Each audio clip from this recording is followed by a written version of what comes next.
Alright, hey guys, what's up? Welcome to ETeeskiTutorials, and this is au2, and I just wanted to update you guys as to what I've been doing because I haven't posted a video in quite a while.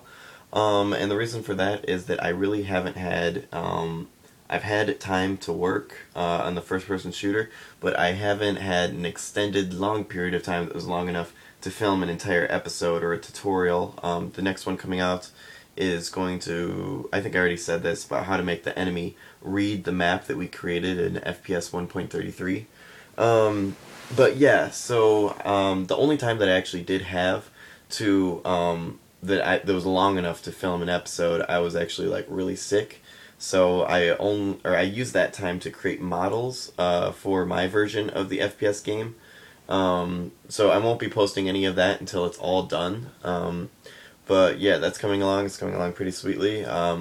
Just creating the models. Next I need to create the textures and the bump maps. What else do I need to do? Audio and sound. So yeah, that's where that stands. So still working on that. And I'm going to try to time it so that I'm going to work on it in between tutorials and try to create all the art assets, the models, the textures, the animations. Well, there's really not that many animations, but I'm going to try to create all that stuff in between episodes so that there's not too long of a gap in between the last FPS 1 tutorial episode and when I release my game. I'm going to try to narrow that gap by multitasking these two things. And if there is a gap, I'm still going to make videos, probably more like quick tips or standalone tutorials that aren't relating to a first-person shooter and just is Unity game design in general. So yeah, that's where that all stands, and I'm going to try to put out the next tutorial as soon as I can. I think I might have time tomorrow to film it, so maybe in the next few days.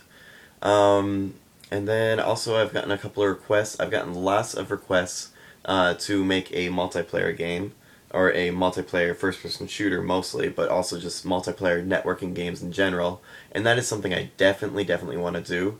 I just haven't had time lately. I really want to finish this as a single-player project first, and then once that's done, then I can move on to other things, and definitely I will eventually get around to doing network multiplayer, but I'm not sure exactly when that's going to be, so I wouldn't, wait around for me to make these tutorials. I'm just saying I will eventually get around to doing them. I can't tell you when. I can't plan that far ahead. Plans might change. So, yeah, I know there are a lot of tutorials already out there on the subject, and they're very great starting points. I haven't seen any tutorials that show you from start to finish. There might be some out there that I haven't found yet, but I know there are some pretty good ones out there that will get you started on network multiplayer. What else do I have to say? I think I also got... Oh, I got a request for how to make zombie AI. And I just want to say the AI that I'm creating right now is actually going to be perfect for zombies. I don't know whether this person was looking for something a little bit simpler, because we're definitely working on advanced AI, or it's really more like simple advanced AI.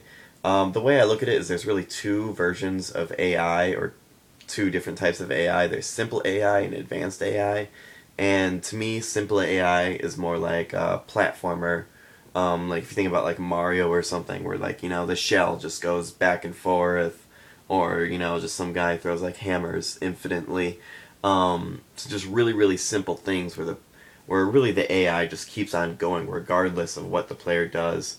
And then there's advanced AI, and that's where like pathfinding and movement patterns and actually keeping track of the player and what the player is doing, and having an idle state and then a alert state, and things like that. So the AI that we're going to be creating in this FPS 1 tutorial series is definitely advanced AI, but it's not the most advanced AI. There's like really advanced AI, like what you would see in the Source engine. That's really good AI, things like that. So we're not going to get that advanced, but the AI that we are creating will be perfect for zombies.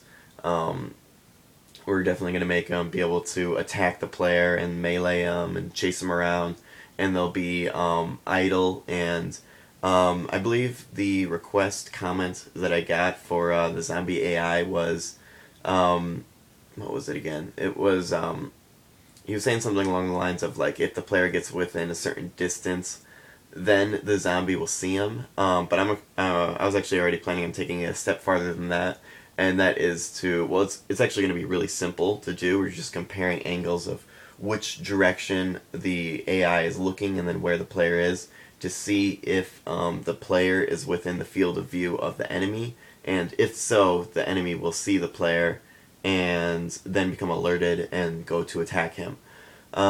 So yeah, the AI is going to be perfect for zombies. I'm trying to think if there's any other requests that I got that I need to address. I have gotten some requests. So once again, I mean, keep sending me requests. Those are really good because they helped come out with more ideas. And it lets me know what you guys want to learn about. Because I don't want to make videos that you don't want to learn about. I want to know what you guys want to make. Trying to think if there's anything else I need to let you guys know. I think that's pretty much it. So yeah, until my next episode, I'll see you guys later, and keep making games.